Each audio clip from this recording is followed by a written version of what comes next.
Have you ever had one of those moments when you didn't want to do something, but you had to do it anyway, and then you find yourself on the other side with a huge smile and a happy heart? That happened to me in Kenya. You see, I had an agenda. It wasn't often that someone from my team had the chance to travel to the field, so I was determined to make the most of it, to maximize the life or death story-gathering potential out of every minute.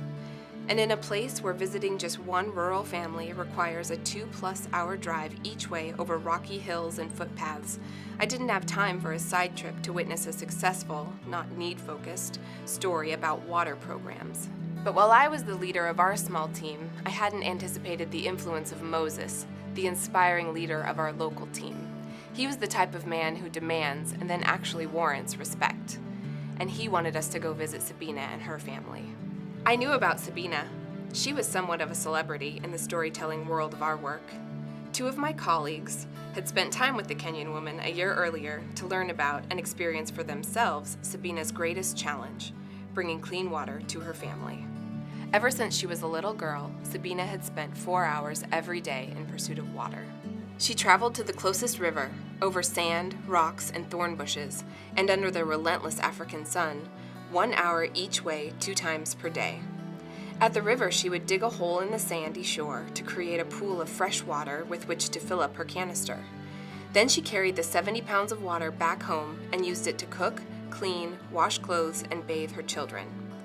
The endless need for water meant that Sabina hadn't enjoyed the freedom to attend school, and it meant that she couldn't pursue other activities that would benefit her family, like planting and tending a garden. It wasn't that I didn't want to meet Sabina. It's just that I thought the most compelling part of her story had already been told, but I was wrong.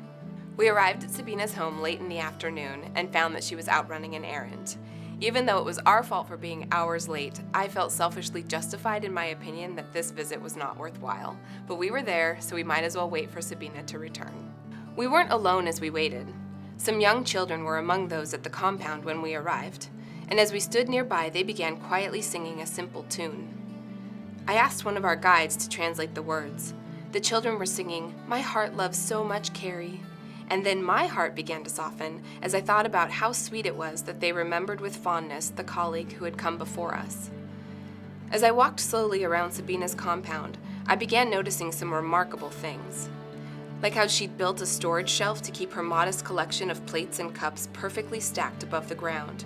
And how, instead of relying on the open landscape as a bathroom, she'd constructed an actual walled-off latrine space out of the ever-present thorns. And how despite the dirt, the chickens, and the kids all around, her home was spotless. She owned very few possessions, but what she had was clean, tidy, and organized, even down to the decorative rock barrier she built to distinguish the area around her hut from the yard beside it. I thought about how unfortunate it was that Sabina had been denied an education. A woman with so much natural drive could have accomplished great things with the right tools. Thankfully, Sabina had recently had a significant tool added to her life. A massive water project undertaken in her region had resulted in the installation of a spigot right in her backyard. Now, Sabina no longer has to walk to the river twice a day for the water her family needs to survive. Now a new chapter of her life begins. Sabina demonstrated for us how easy it is for her to access clean water now. She happily filled every container she had on hand and offered a refreshing drink to her husband and children. Along with every task, she sang.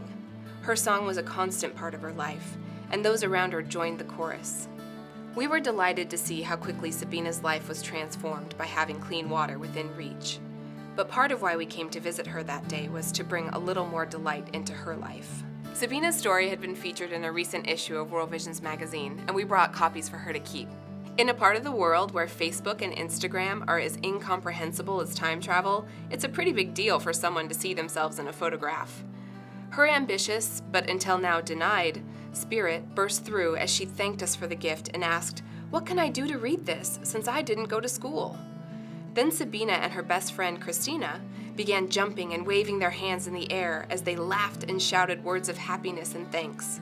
The outburst enthralled and engulfed us all. As the sun set, someone opened up a laptop, and someone else brought over a case full of Coca-Cola. The real fun was about to begin. The entire community gathered around on makeshift benches or the dirt ground to get a view of the little screen propped up on a stool. They sipped the warm liquid treats and stared enamored by the video documenting their lives before water came to their home. They didn't understand the words they heard, but only they truly know the meaning of the story. After our team said heartfelt goodbyes to Sabina and her family, we began a precarious trek back to the land cruisers, ultimately relying on the light of our iPhones to guide the way. We're so weak, I thought to myself. Sabina's lived her whole life without running water, and we can't walk 50 feet in the dark without the help of our iPhone. That's when I realized that God had used this visit to change my heart. My agenda wasn't as important as witnessing lives transformed. My plans weren't so pressing that there wasn't room to share joy. And my ideas weren't so concrete that they couldn't be moved by an extraordinary woman and her overflowing spirit.